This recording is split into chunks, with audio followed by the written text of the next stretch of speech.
नमस्कार. छायाज रेसिपीजमध्ये आज आपण रवा आणि घरच्या साहित्यामध्ये मस्त टेस्टी असा नाश्ता बनवतोय. खूपच कमी साहित्यामध्ये होणारा असा हा नाश्ता आहे. चला तर लगेच बनवायला सुरुवात करूया. इथे मी एक बाउल घेतला आहे. यामध्ये 1 कप रवा घ्यायचा आहे. जाड किंवा बारीक कोणताही रवा तुम्ही इथे घेऊ शकता. यामध्ये आता अर्धा कप दही घालायचं आहे. थोडंसं आंबट दही घ्यायचं म्हणजे रेसिपीला चव छान येते. यानंतर यामध्ये अर्धा चमचा जिरं घातलं आहे. किसलेलं आलं घालायचं आहे. यानंतर बारीक चिरलेली हिरवी मिरची घातली आहे. यानंतर इथे कढीपत्ता घालायचा आहे. कढीपत्तासुद्धा अगदी बारीक चिरून घेतला आहे. बारीक चिरलेली कोथिंबीर घालायची आहे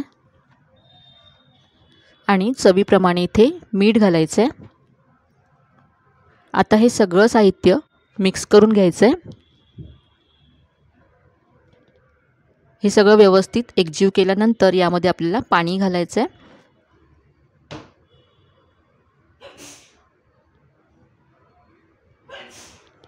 हे सगळं छान एकजीव झालं आहे. आता इथे मी पाणी घेतलं आहे. अर्धा कप पाणी घेतलं आहे. थोडं थोडं घालायचं आहे. आपल्याला हे घट्ट हवं आहे त्यामुळे एकत्र पाणी घालू नका. थोडं थोडं पाणी घालत हे मिक्स करत जायचं आहे. मी आतापर्यंत 1 कप रवा घेतला, त्यामध्ये अर्धा कप दही घातलं आणि यानंतर यामध्ये अर्धा कप पाणी घातलं. सगळं छान असं एकजीव करून घ्यायचं आहे. यापेक्षा जास्त पाणी आपल्याला घालायचं नाही आहे. पहा, हे असंच घट्टसर आपल्याला हवं आहे.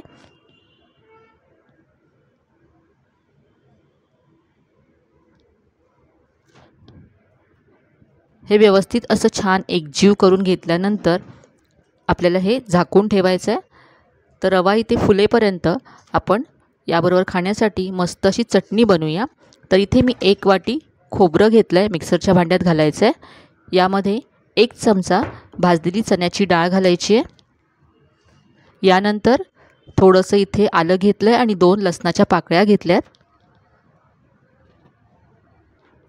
हिरवी मिरची घालायची. यामध्ये 2 हिरव्या मिरच्या घेतल्यात इथे मी. थोडीशी चिंच घालायची आहे आंबटपणासाठी. याऐवजी 1 चमचा लिंबाचा रस घालू शकता. चवीप्रमाणे मीठ घातलं आहे. पाव चमचा जिरं घातलं. यानंतर थोडीशी कोथिंबीर घालायची आहे आणि आता पाणी घालून ही चटणी वाटून घ्यायची आहे. तर इथे चटणी वाटून तयार आहे. बाउलमध्ये काढून घेऊया. मिक्सरच्या भांड्यामध्ये थोडंसं पाणी घालून ते सुद्धा इथे काढून घेतलं मी. आता चटणीवरती फोडणी घालूया. तर फोडणीसाठी इथे तडका पॅनमध्ये 1 चमचा तेल गरम करून घेतलं आहे. यामध्ये पाव चमचा मोहरी घालायची आहे. अर्धा चमचा उडदाची डाळ घातली आहे. यानंतर इथे 1 लाल मिरची तुकडे करून घातले आणि पाव चमचा इथे हिंग घातला. कढीपत्ता माझ्याकडे आत्ता नाही आहे म्हणून मी नाही घातला. तुम्ही इथे थोडासा कढीपत्ता घालू शकता. आता ही तयार फोडणी चटणीवरती घालायची आहे. या फोडणीमुळे आपली चटणी आणखीनच खमंग लागेल चवीला आणि दिसायलासुद्धा खूप मस्त दिसेल. चटणी तयार आहे.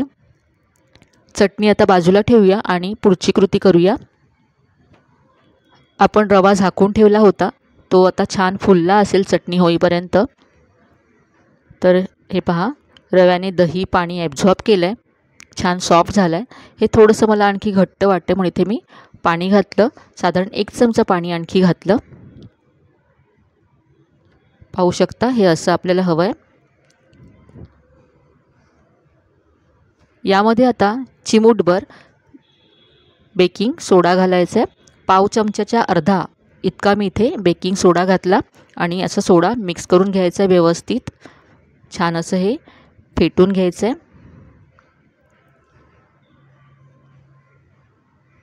तुमचं पीठ जर सैल झालं तर त्यामध्ये थोडासा रवा घालून पुन्हा याला झाकून ठेवा, म्हणजे घट्ट होईल आणि मग तुम्हाला त्याचे वडे बनवता येतील. तर आज याचे आपण इन्स्टंट असे मेदू वडे बनवतो आहे. तर इथे मी गॅसवरती तेल गरम करत ठेवलं आहे. पसरट पॅनमध्ये तेल गरम करत ठेवायचं. इथे आता मी एक झारं घेतलं आहे. याच्यावरती आता पाणी लावायचं आहे. हातालासुद्धा पाणी लावून घेतलं आहे आणि एक पिठाचा गोळा असा मी या झाऱ्यावरती उलट्या बाजूला ठेवला आहे आणि आता अलगद हा तेलामध्ये सोडायचा आहे. तेल व्यवस्थित असं गरम हवं आहे आपल्याला. तेल गरम नसेल तर वडे तेलकट होतात. तेल व्यवस्थित गरम करायचं, नंतर गॅसची फ्लेम मीडियम करायची आहे आणि मगच हे वडे तेलामध्ये सोडायचे आहेत. तर झाऱ्याने तुम्ही अगदी सहज हे मेदूवडे तयार करू शकता आणि आकारसुद्धा अगदी व्यवस्थित देता येतो. असं पसरट पॅन घेतला की वड्याचा शेप तसाच राहतो आणि त्याचबरोबर वडे आतपर्यंत अगदी मस्त फ्राय होतात. आणि एका वेळेस तुम्हाला अशा पसरट पॅनमध्ये 4 ते 5 वडे एकाच वेळेस फ्रायसुद्धा करता येतात. त्यामुळे झटपट तुमची रेसिपी तयार होईल.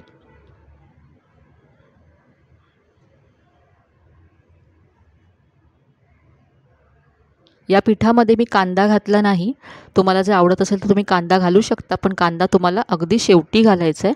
सुरुवातीला जर कांदा घातला तर कांद्यामुळे त्याला आणखी पाणी सुटतं आणि पीठ सैल होतं. त्यामुळे जर तुम्हाला कांदा घालायचा असेल तर अगदी शेवटी जेव्हा वडे बनवायच्या आधी कांदा घाला आणि लगेचच त्याचे वडे तयार करा. एका बाजूने फ्राय करून झाल्यानंतर मी उलटून घेतले. मंद फ्लेमवरती फ्राय करून घ्यायचे म्हणजे आतपर्यंत ते छान फ्राय होतात. इथे पाहू शकता वड्यांना मस्त असा गोल्डन ब्राऊन रंग आलाय.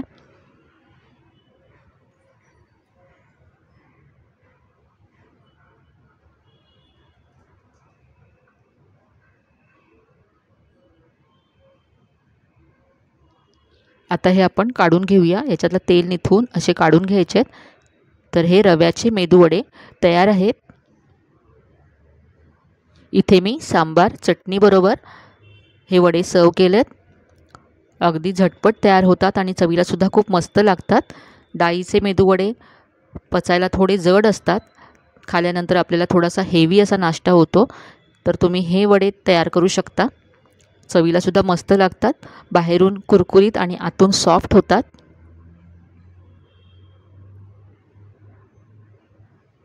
मेदूवडे खायची इच्छा झाली आणि पीठ नसेल तर तुम्ही झटपट अशा प्रकारचे मेदूवडे तयार करू शकता. तर इथे पहा मेदूवड्याचा शेपसुद्धा मस्त आहे आणि मी तुम्हाला इथे एक मेदूवडा तोडून दाखवते. बाहेरून क्रिस्पी आणि आतून अगदी जाळीदार असा हा मेदूवडा तयार झाला आहे. पहा आतून पोकळ झाला आहे म्हणजे आतपर्यंत छान हा फ्रायसुद्धा झाला आहे.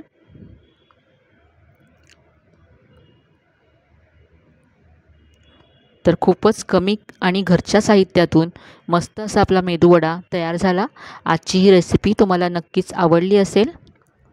रेसिपी जर आवडली असेल तर व्हिडिओला जास्तीत जास्त लाईक करा, शेअर करा. चॅनलला अजून सबस्क्राईब केलं नसेल तर नक्की सबस्क्राईब करा. चला तर मग पुन्हा भेटूया अशा छान छान आणि नवीन नवीन रेसिपीसह. तोपर्यंत धन्यवाद.